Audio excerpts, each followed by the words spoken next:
What's going on, people? Welcome back to the one, the only, the fragrance fraternity, the only fraternity in the world that talks about fragrances, that likes to smell good. Go ahead, hit that like and subscribe button if you want to be a part of the fraternity. We'd love to have you. If you're cool, if you got a good energy, if you like fragrances, come join us, come join the conversation. Today I'm going to be talking to you about 10 cologne fragrances that are going to work really well in the fall time as the weather cools down, maybe transitional season coming from really hot to cooler weather. Some fragrances are going to really work well in that situation and with good performance. I know you like your fragrances to last, and good affordable options here taken from my collection. I don't have everything out here. This is just from what I have in no particular order. As always, we're going to get started here with Fragrance World Francique 63.55. Really weird name, but it is inspired by and very accurately cloning BDK's Gris Charnel, a really perfect fragrance for the fall time. Black tea, fig, cardamom, a sort of seductive, sensual feel, perfect evening time fragrance if you're going to be going out to dinner or on a date, or really just a casual wear as well. Really makes you feel cozy and has a sort of seductive and chilled type of vibe to it. It is a fig fragrance as well. So a decent amount of nuance going on without being too challenging or difficult to pull off. Perfect for the fall time. This is my favorite cologne in my entire collection, so I thought I'd start with it and tell you about it first. Francique 63.55 from Fragrance World. I heard Lattafa has a good one called Liam Gray too. You're probably going to be set with that, but I'm really happy with Francique and the quality there, so I'm set with that, but it'd probably be good either way. I heard good things about Liam Gray, even though I haven't personally tried it. Next up, we have Paris Corner's Khair Pistachio. You got to be into kind of fun, playful, sweet fragrances. This is more so unisex, so for all the the tough guys out there that really like your spicy, warm, ambery type smells, this is not going to be maybe up your alley. But if you don't mind something that is a little bit more playful, youthful, sweeter, kind of gourmand, then this is going to be right up your alley. It's cloning KLE's Yum Gelato Pistachio, and I have tried the real thing. I have a 10 ml travel spray of the real deal. This is very close to it. A little bit mintier here, a little bit fresher, and I think it comes across a little bit more unisex. The KLE does have slightly more of a feminine lean, at least to my nose. Long lasting fragrance here. Definitely going to want to wear this more so in the cooler temperatures. It's not really going to work too well in the heat. It may be a little bit too sweet and cloying. There is a good vanilla prominence that lasts throughout the fragrance. It does give it this kind of like cake-like creamy facet to it. A gourmand through and through, but still minty fresh, and can be worn almost every night if you really wanted to. You can get a lot of use out of Khair Pistachio. You don't need a lot of sprays. That's why the dent is kind of small, because you can really overdo it. There's a lot of performance going on here, but really good, cool looking bottle too. Paris Corner Khair Pistachio. All right, next one is going to be from the house of Rasasi. This is called Daarej. This is cloning a discontinued fragrance from Valentino. Valentino V is the name of the fragrance that it's cloning. Really interesting blend here, and for under $20, this fragrance is really excellent in my opinion. The opening can be a little bit harsh, which is going to be, typically the case with these lower price tier fragrances, but you do get great performance here for under $20, and you're also going to get a nice tonka bean sweetness that comes in. You get a bit of a woodiness coming in. I believe sandalwood is going to be the most prominent wood here that gives it a nice masculine tone. You also get a bit of a powdery nuance here. There is iris and I believe one other floral note as well. So you're getting a decent amount of nuance. It does smell interesting. It doesn't necessarily smell like everything else out there, but can be still worn in a variety of situations. So certainly one that may pull some attention and turn some heads. I think it is a lovely fragrance. I think it smells great and punches way above its weight class, especially considering the price. From the house of Rasasi, this is Daarej. I'm a really big fan of this one. Can't wait to wear it more as it cools down. Next one up we have is from Lattafa. This is Vintage Radio. Weird looking bottle, I know. But an interesting fragrance. Is similar to Initio's Paragon. I have smelled the real one. It is very close here. Pretty big quality difference though, as is typically the case with these cologne fragrances. Especially noticeable here. You do get a bit of harshness, especially when you first spray it on, but this fragrance does have good longevity. You also get a nice plum note, so that plum note really is prominent to some people's noses. I do get it, but for some people this is really sweet and that plum really sticks out. So just be aware of that. You really have to be a fan of the note of plum. As it continues to dry down, you're going to get more of a sandalwood type of smell going on. a creaminess that you're going to get from a Palo Santo type woody fusion going on. Very interesting fragrance if you want something that's unique, that doesn't really smell like anything else out there, that can be worn day or night. Check out Vintage Radio. I think you're going to really enjoy it. It is sort of like a musky sandalwood forward fragrance with that plum and plum sweetness mainly coming in. All right, next one up we have is a very woody fragrance. This is from Ministry of Oud, which I believe is Paris Corner, I believe. And this is Oud Royal. This is Cloning Creed's Royal Oud. Not a lot of clones of this particular scent profile out there. This is kind of a fragrance that you only really know about if you're a little bit more into fragrances and a little bit further along your journey. But if you're looking for something classy, sophisticated, elegant, and masculine, something you could wear to a wedding that doesn't cost a lot of money, this is going to be a really great option for you. When I've worn this in the heat, it didn't perform the best, but when I've worn this in the winter and the cooler temperatures, I noticed that I got a lot better performance out of this particular fragrance. That's just my wearing experience. Yours may be different. You get a bit of citrus off the top here, but really it's like masculine cedar wood that comes in, and it just remains a woody fragrance through and through. Very mature scent profile here. Not fun and youthful and playful. Definitely a little bit more sophisticated, classy, and put together, I guess, would be a good way to describe this fragrance. Ministry of Oud by Ministry of Oud Royal. Right. All right.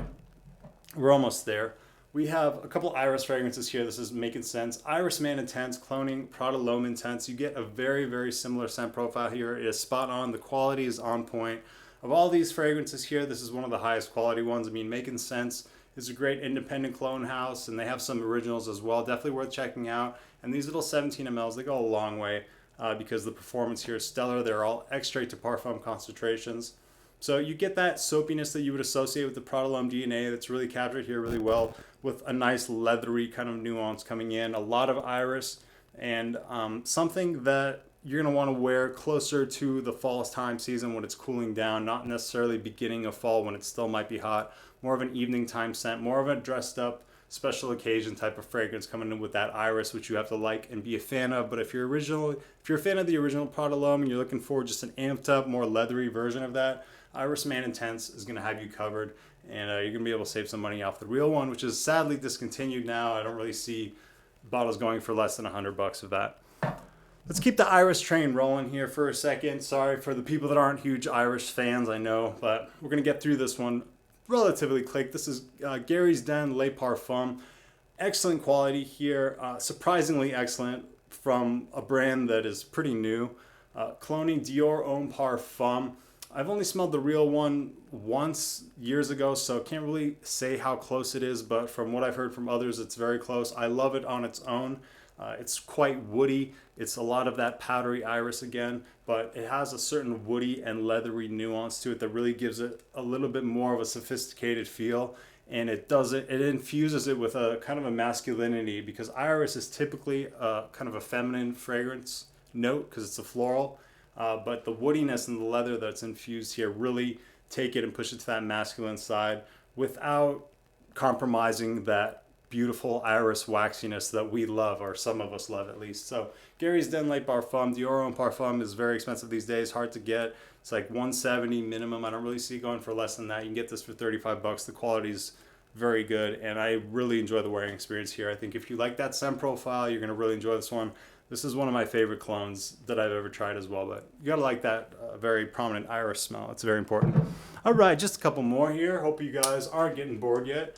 This is Abercrombie and Fitch Authentic Night. It is kind of a clone fusion of Ultra Male and also Fierce. So it's like nighttime type Fierce. It's got that sweet, I believe, pear note that comes from the Ultra Male. Really blended together nicely. If you like those two fragrances, and you can imagine them coming together for a night out type fragrance, just what you're gonna get here. I really like this bottle presentation. I think it looks really slick.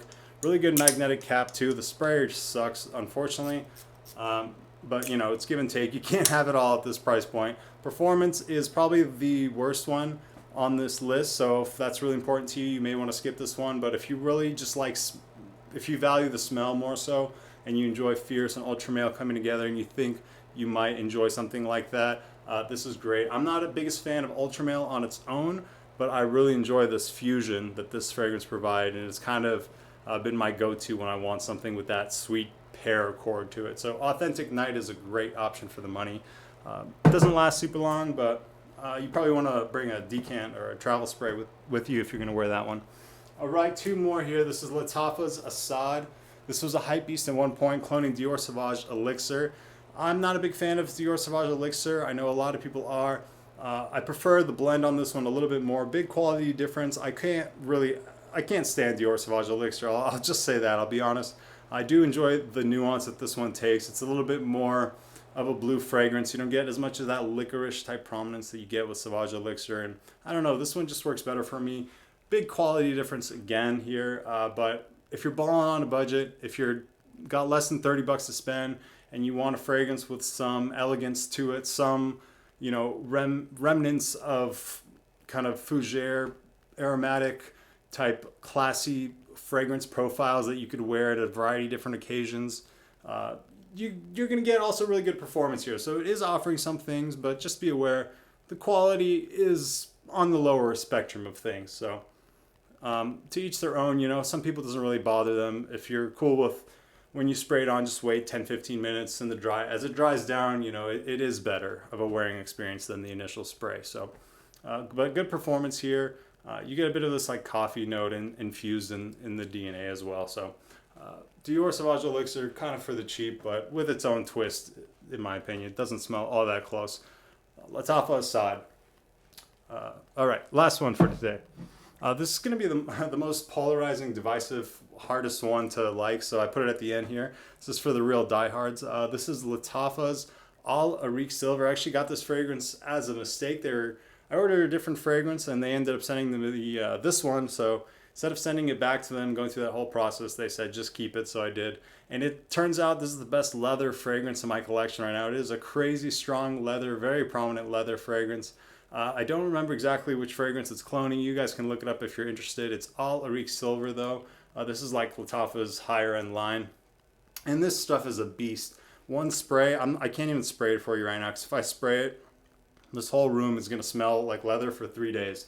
It is one of the strongest fragrances I've ever smelled, ever tried. You have to be a big fan of leather. If you are looking for something, if you're kind of bored, if you're getting bored with your fragrance journey and you want something that's going to, you know, spice up your life a little bit, that might throw you for a loop, something that may be a little bit more challenging to wear, and some new experience, if that's, you know, if you're pretty far into this game and you want a leather fragrance that might blow your mind or, you know, blow your olfactory system, check out Arq Silver. I think you're going to really like it for the big leather fans out there. I very seldom wear this fragrance, but I do like to smell it from time to time just to have that, I guess, experience of how beast mode of a leather fragrance this really is. It's crazy.